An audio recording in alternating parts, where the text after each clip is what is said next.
আসসালামু আলাইকুম, সবাই কেমন আছেন? আশা করি আলহামদুলিল্লাহ ভালো আছেন। আর একটা ভিডিও নিয়ে চলে আসলাম। আমরা কীভাবে রেস্টুরেন্টের ভেজিটেবলে কী ইউজ করি, এটা হচ্ছে সলিড ভেজিটেবল। আমি এভাবে সুন্দর করে কয়েকটা আপনার শেখানোর জন্য ফিঙ্গার করে কেটে নিচ্ছি। গার্নিশ উপরে হালকা একটু কয়েকটা দাগ করে নিব, দেখতে একটু ভালো আসে, রূপটা ভালো দেখা যায়। এটা হচ্ছে সলিড ভেজিটেবলের জন্য। এখানে হচ্ছে বরবটি নিয়ে নিলাম, সবগুলো একবারে ফিঙ্গার সাইজ করে কেটে নেবেন। সলিড ভেজিটেবলের জন্য ফিঙ্গার সাইজ কেটে নেবেন। আমি এখানে বরবটি নিয়ে, আমার একটা পার্টি ছিল রেস্টুরেন্টে, আমার একটা কন্টিনেন্টাল একটা পার্টি ছিল, বারবিকিউ আর হচ্ছে পেরি পেরি, এগুলো আমি নিজেই বানাই, সসগুলো তৈরি করি কিচেনে।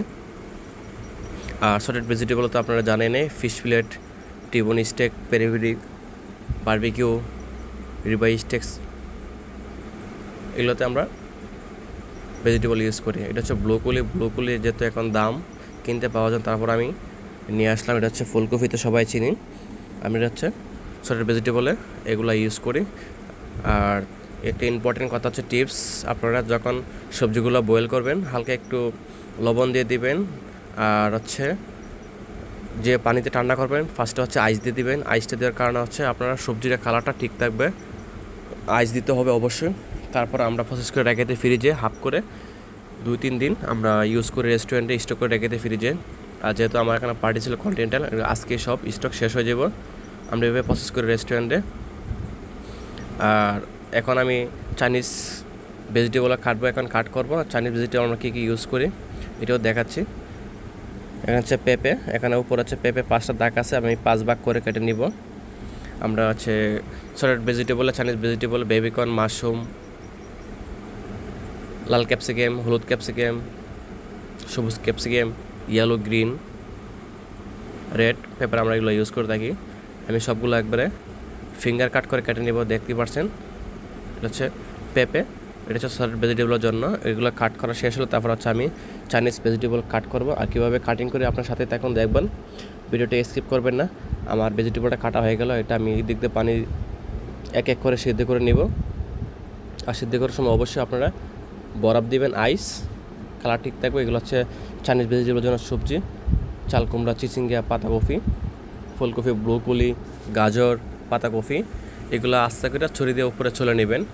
চিলার দিয়ে একবারে চলবেন না, তাহলে ভেজিটেবলটার কালারটা চেঞ্জ হয়ে যাবে, সবুজ সবুজ থাকবে না। আর অবশ্যই বয়েল করার পরে আপনারা বরফ, আইস ইউজ করবেন। সবাই আমার হেল্প করছে। আমার রেস্টুরেন্টে একটা পার্টি ছিল। এটা হচ্ছে চাইনিজ কাটিং, হালকা একটু জুলিয়ান কাটিং করে দিলাম। এটা চাইনিজ ভেজিটেবলের জন্য। চাল কুমড়া এভাবে আপনারা কাট করে নেবেন। যে কোনো সবজি, 2-1টা সবজি আইটেম দিয়ে আপনারা চাইনিজ ভেজিটেবলটা আপনারা রান্না করতে পারেন। আমি নেক্সট ভিডিওতে আমি দিয়ে দিব। এটা হচ্ছে চাইনিজ ভেজিটেবলের জন্য। এটা হচ্ছে চিচিঙ্গা, এভাবে কাট করে কেটে নেবেন, আমার মোটামুটি শেষ পর্যায়ে। আর হচ্ছে এটা হচ্ছে পাতাকপি এভাবে সবগুলো আমি কিউব সাইজ করে কেটে নিব। আর যখন এই পেঁয়াজ এখন দিব না, যেহেতু আমি এটা রেস্টুরেন্ট আমরা সেল করি, হাফ বয়েল করে রেখে দিই 50%। পেঁয়াজটা দিলে গন্ধ হয়ে যায়, যখন আমরা অর্ডার আসে তখন আমরা এই পেঁয়াজ দিয়ে আমরা এটা মারি। সাথে হালকা হচ্ছে একটু কর্নফ্লাওয়ার, একটু ময়দা, হালকা একটু ডিমের কুসুম দিয়ে মাখায়া আমরা এটা ইউজ করি। পরে লেটুস পাতা, কাঁচামরিচ, ক্যাপসিকামগুলো ইউজ করি। এগুলো বয়েল করে রেখে দেবো ফ্রিজে। এভাবে হচ্ছে আমি রেস্টুরেন্টে ঘর থেকে এগুলো হচ্ছে এক এক করে সবজি বয়েল করে নেবো। এটা সলিড ভেজিটেবলটা বয়েল করা হয়ে গেল, যেহেতু আমার একটা পার্টি ছিল আজকে, প্রায় 70টা বারবিকিউ পেরি পেরি ছিল টোটাল। এটার জন্য আমরা প্রিপারেশন নিয়ে নিলাম সলিড ভেজিটেবলের জন্য। এটা হচ্ছে রাইসের জন্য আমি কন্টিনেন্টাল স্টাইলের রাইস, মারবাইক ফ্রাইড রাইস, আমি গাজর আমি সবগুলো স্মল কিউব করে কেটে নিলাম, সাথে বরবটি দিয়ে দিলাম। আর সবাই এটা সবজিটা আগে সিদ্ধ করে নেবেন। সিদ্ধ করার পর জরা দিয়ে রাইসটা মারবেন, তাহলে রাইসের কালারটা ভালো আসবে। আর সিদ্ধ করার পরে আপনারা অবশ্যই আইস ইউজ করবেন, বরফ, তাহলে সবজির কালারটা ভালো থাকবে। সবাই ভালো থাকবেন, আল্লাহ হাফেজ। ভিডিওটা শেয়ার করে দিবেন।